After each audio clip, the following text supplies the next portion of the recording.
하나님 아버지, 이 어수선한 세대를 사는 저희들이 오늘 아침에도 건강한 몸으로 일어나서 먼저 주의 전을 사모하며 주님의 이름을 찬양하며 또 주의 거룩한 전을 향하여 달려 나올 수 있도록 건강과 자유와 믿음 주신 것을 진심으로 감사합니다.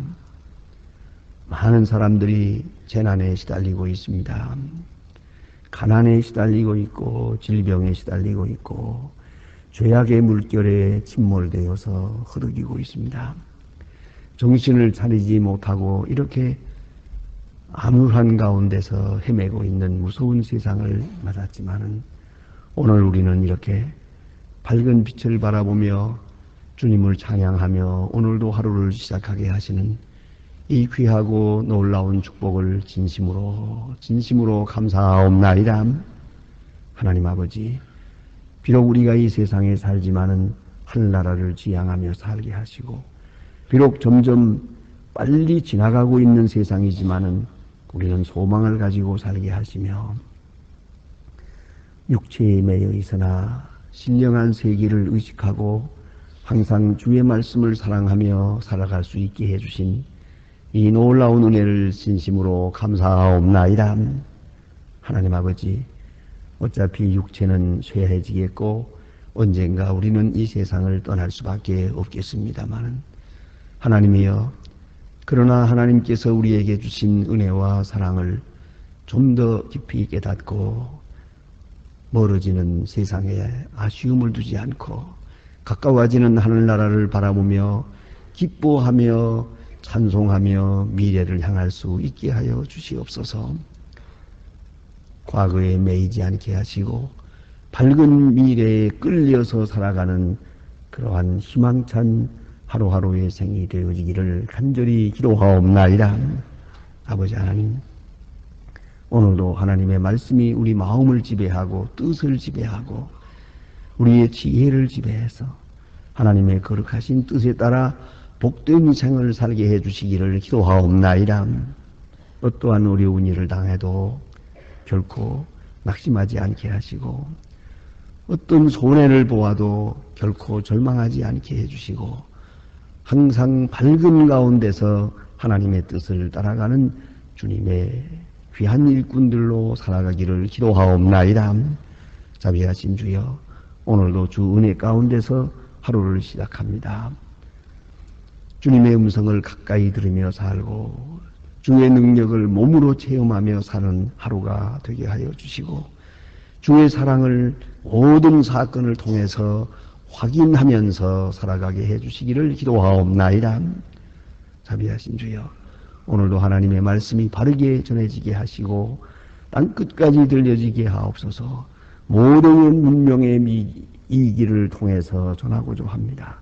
하나님, 이 말씀에 접하는 사람들, 이 말씀을 듣는 모든 사람들이 마음을 열고 주께로 돌아오게 하여 주시옵소서.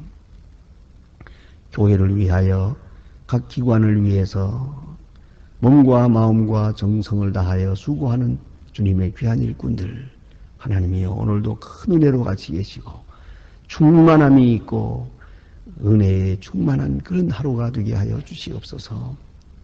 바라옵는 것은 저희 교회가 귀한 사명을 잘 감당하도록 은혜 더하여 주시옵소서. 주여, 이 나라를 지켜주시고 이 민족을 함께 하시고 모든 공직자와 모든 국민 다 한마음 한뜻 되어서 하나님의 거룩하신 뜻을 이루어 가게 하옵소서. 특별히 진리와 의와 공의가 이 땅의 질서가 되게 하여 주시고 모든 사람이 서로 사랑하며 화평하는 그런 축복이 있게 하여 주시옵소서. 모든 거짓이 물러가고 진실함이 이 땅에 정착되게 하여 주시옵소서. 하나님 아버지, 하나님께서 축복해 주셔서 저 북녘 땅에도 자유를 주시고 한 그릇 식량을 위해서 헤매는 일이 없게 하시고 고난의 행진이 멎게 하여 주시옵소서. 하나님이여, 그 억압에서 자유하게 하시고 어서 속히 철의 장막을 거두어 주시사 자유롭게 하나님의 말씀을 듣고 전할 수 있는 은혜의 날을 맞게 하시고 오늘 우리가 해야 할 귀한 사명도 잘 감당하게 도와주시옵소서.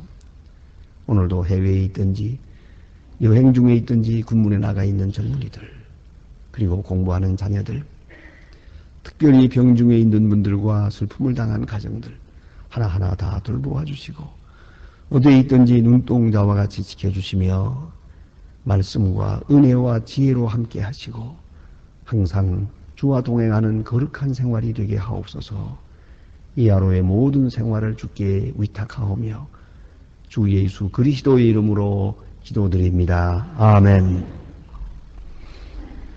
하나님의 말씀 계속해서 오늘도 이사야 47장 보게 됩니다.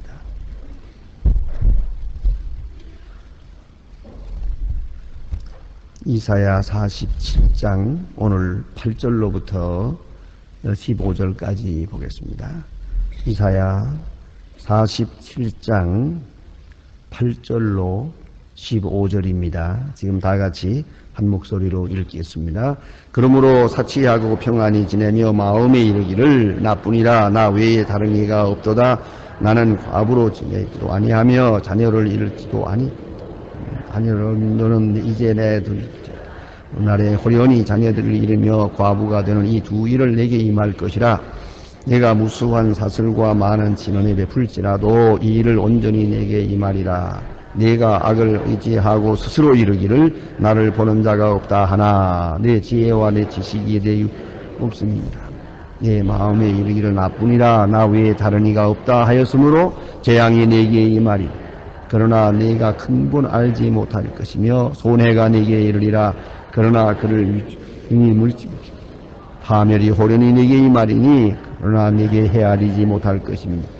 이제 너는 젊어서 쓰던 증거와 많은 사슬을 가지고 사서 시험하여 보라. 혹시 유익이 있을지 혹시 어수 이르는지 넌 네가 모약에 인하여 피곤이 되었는지 내가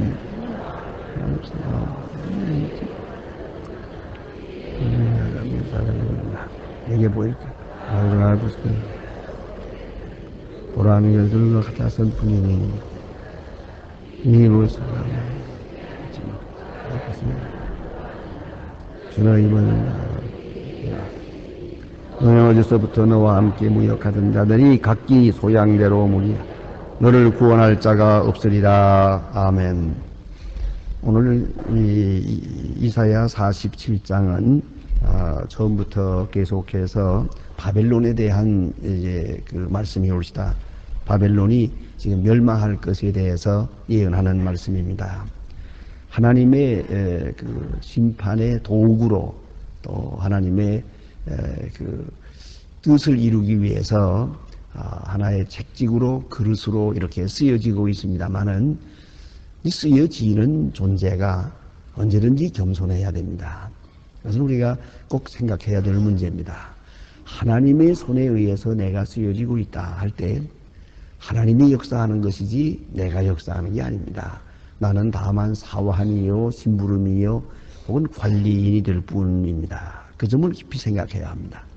그런데 어느 사이에 교만해졌단 말이죠. 내가 하는 것처럼 내 마음대로 그래서는 안 됩니다.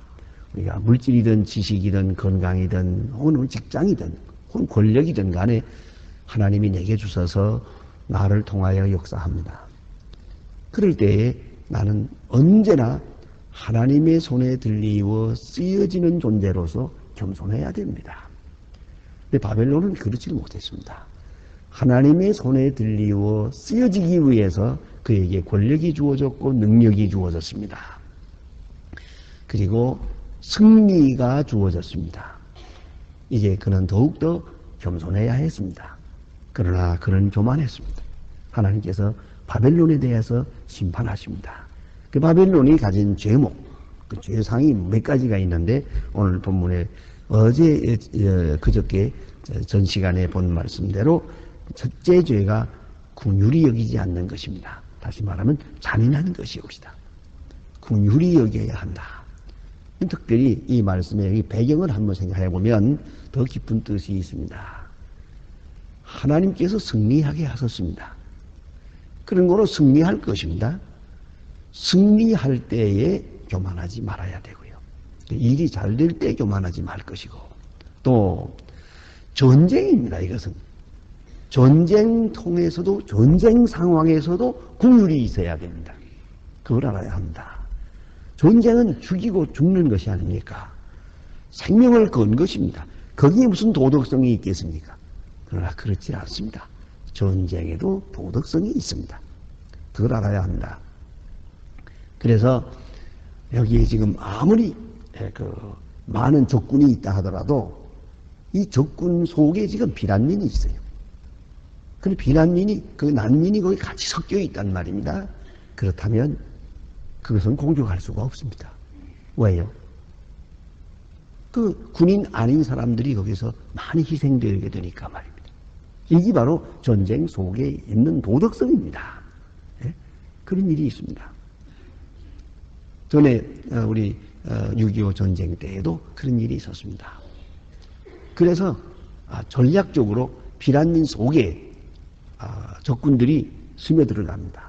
자, 그럼 어떻게 하면 좋겠습니까? 여긴 이 적군이 적군을 선멸하기 위해서는 폭격을 해야 되가는데, 그러나 거기에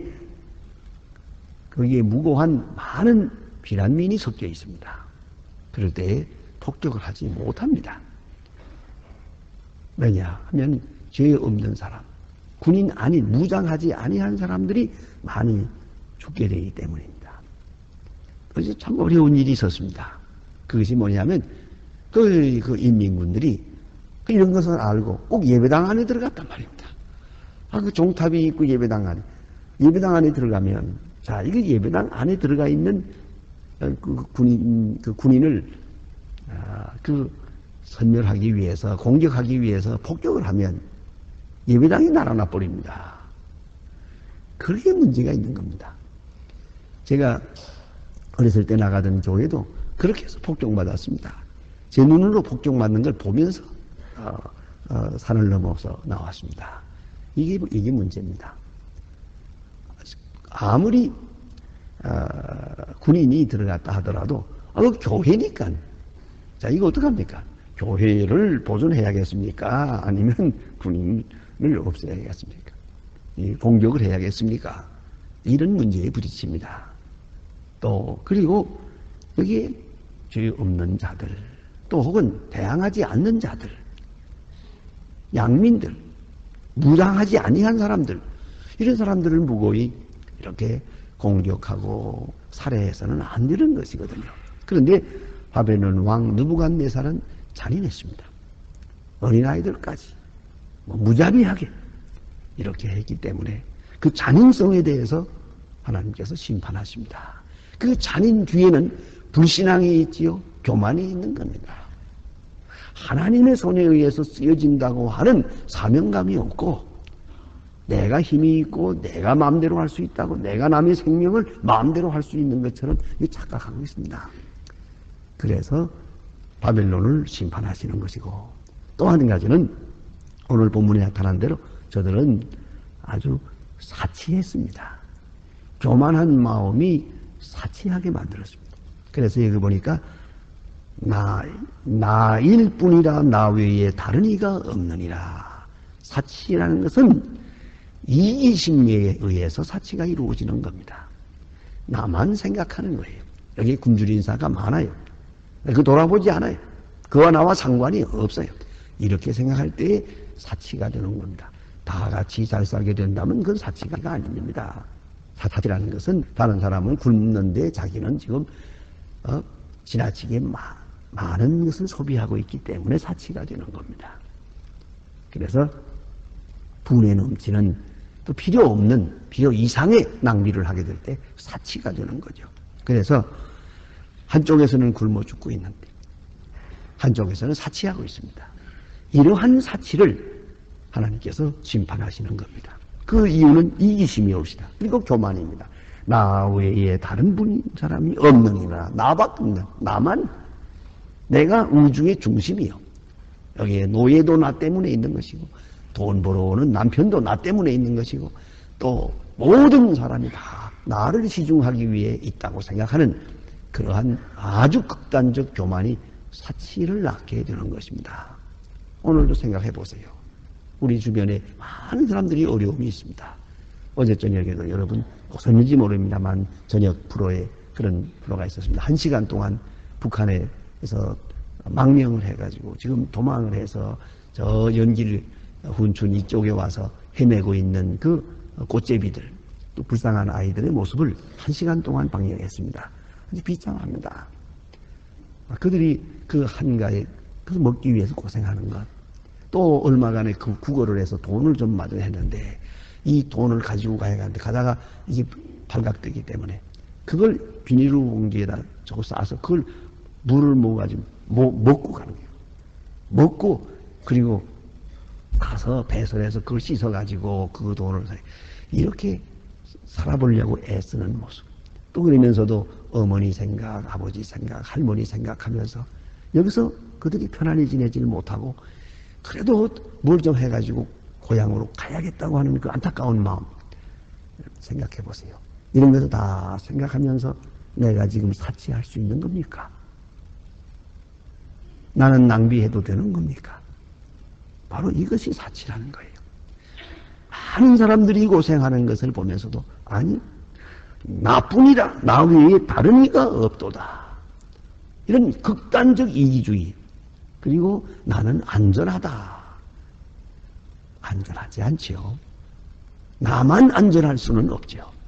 또 그 다음에 여기 보니까 나는 과부로 지내지 아니하며 자녀들을 잃어버리지도 않을 것이다. 이게 안전이에요. 나는 평안하다. 그런데 보세요. 하나님께서 말씀하십니다. 한날에 호련히 자녀를 잃으며 과부가 되는 이 두 일이 내게 임할 것이라. 예. 구체적으로 이렇게 이건 비유적인 말씀입니다만은, 나는 절대로 자녀를 잃지 않고 남편도 잃지 않고 평안하게 살 것이다. 넉넉하니까. 그래서 하나님 말씀하십니다. 아니다. 호련히 자녀를 잃고 호련히 과부가 되고 호련히 피난을 다니는 방랑객이 될 것이다. 이렇게 하나님께서 심판하십니다. 그 다음에 또 하나의 저들이 죄가 있습니다. 그것은 뭐냐면 악을 의지했다는 겁니다. 여기 10절 말씀 보니까 내가 내 악을 의지하고 스스로 이루기를. 악을 의지했어요. 악하고도 잘 살 수 있다고 생각했어요. 악한 방법을 의지했어요. 이걸 알아야 합니다. 악을 통해서는 안전은 있을 수가 없습니다. 악을 통해서 자기들의 평안을 구축하려고 했어요. 그것이 멸망입니다. 여러분 아시는 대로 공산주의가 망한 이유가 어디에 있는데요? 악한 방법을 사용했기 때문이에요. 하나님께서 그래서 심판하시는 겁니다. 1년에 100만 명을 속청하면서 자기들의 안정을 유지해 보려고 했어요. 그러나 이것은 불가능했어요. 악한 방법을 통해서 선한 목적을 이룰 수는 없습니다. 악한 방법을 통해서 프롤레타리아의 독재, 평안을 이룰 수는 절대로 없는 겁니다.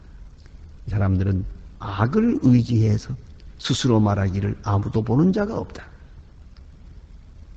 이 완전 범죄를 할 수 있다. 그리고 이것은 좀 더 큰 목적을 위해서 필요한 악이다. 이 필요악이라고 이렇게 스스로 자기 변명을 했습니다만은 하나님께서 그를 심판하십니다. 또 하나님께서 특별히 그들을 심판하는 이유는 이 악을 의지하는 마음은 하나님을 멸시하는 마음이기 때문입니다. 오늘 여기 보니까 이르기를 보는 자가 없다 하나니, 보는 자가 없다 하나니 내 지혜와 내 지식이 너를 유혹하였음이니라. 내 마음에 이르기를 나뿐이라 나 외에 다른 이가 없다 하였으므로 재앙이 내게 임하나니라. 하나님을 멸시했어요. 아무도 안 본다. 하나님이 보고 있잖아요. 아무도 나를 막지 못할 것이다. 하나님이 뒤에서 그를 보고 심판하고 계세요. 그걸 잊지 말아야죠. 하나님을 멸시한 죄, 하나님의 의와 공의와 하나님의 진리를 멸시한 죄, 이것이 바벨론이 짓고 있는 죄목이었습니다. 오늘도 보면 내 마음대로 할 수 있다. 이것이 가능할 것이다. 아닙니다. 다 속여도 하나님을 속이지 못하고 자기 양심을 속이지 못합니다. 하나님께서 이를 심판하신다는 것을 꼭 잊지 말아야 합니다. 그래서 하나님께서 심판하실 때 여기 보니까 어떤 결과가 오느냐 하면 그들은 심판을 당하게 될 때 구원할 자가 없습니다. 오늘 본문 말씀 15절 끝에 가서 보면 너를 구원할 자가 없으리라. 구원할 자가 없으리라. 하나님께서 심판하시는 날 아무도 그를 돕지 않을 것이고 또 한 가지는 헤아리지 못할 것이라. 우매해질 것이라고 했습니다. 내가 왜 이런 일을 당해야 하는지 모르겠다는 거예요. 이걸 우리가 꼭 기억해야 합니다. 하나님께서 긍휼히 여기는 자는 징계를 받을 때 내가 왜 징계를 받고 있는지를 알게 됩니다. 그래서 그 징계 받는 중에도 돌아오게 됩니다.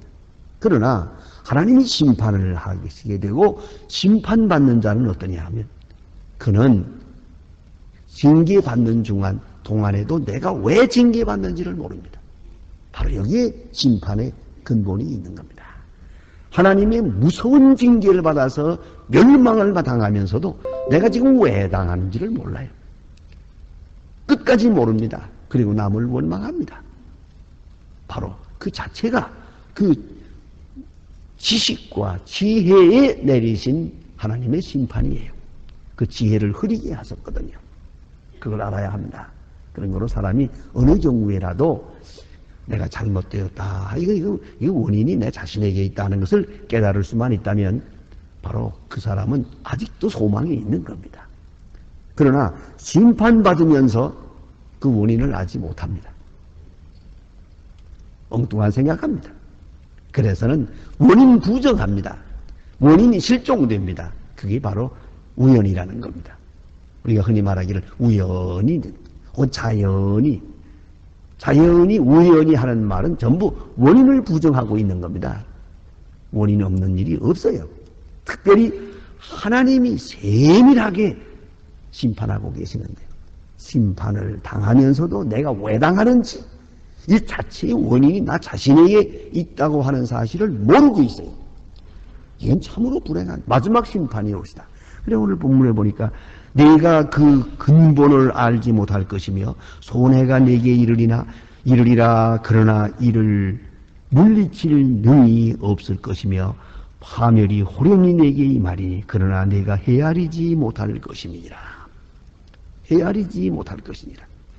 이건 물리칠 힘도 없고 손해가 와도 어찌할 수가 없고 뿐만 아니라 왜 이런 일이 있는지도 모른다는 거죠. 그냥 그 고생을 당하게 되는 것이죠. 이것이 바로 그 인격, 그 성품, 그 지혜에 내리시는 하나님의 심판입니다. 이걸 우리가 깊이 생각해야 합니다. 하나님께서 우리를 심판하실 때 혹은 내리는 징계하실 때 우리는 징계가 임하기 전에 알면 더 좋고 징계 받는 중에 깨달아도 아직도 길이 있습니다. 그러나 정말로 심판받을 사람은 심판받고도 모릅니다. 망하고도 모릅니다. 죽어도 모릅니다. 그는 이미 지혜가 흐려졌기 때문입니다. 이미 영적으로 벌써 심판을 받았기 때문이에요. 그래서 심판은 물리적인 것이 아니에요. 정치적인 것도 아니에요. 가장 무서운 심판은 영적인 것이에요. 영이 흐려졌고 영적인 지혜가 흐려졌어요. 그러므로 왜 내가 이 고생을 해야 하는지를 전혀 모르고 있어요. 하나님 앞에서 바로 깨달아야 할 것인데 그러니 모릅니다. 모르기 때문에 여기 보면 능히 피할 길도 없고 구원자도 없고 대책도 없습니다. 이것이 하나님께서 내리시는 바벨론에 내리신 심판입니다. 기도하십시다.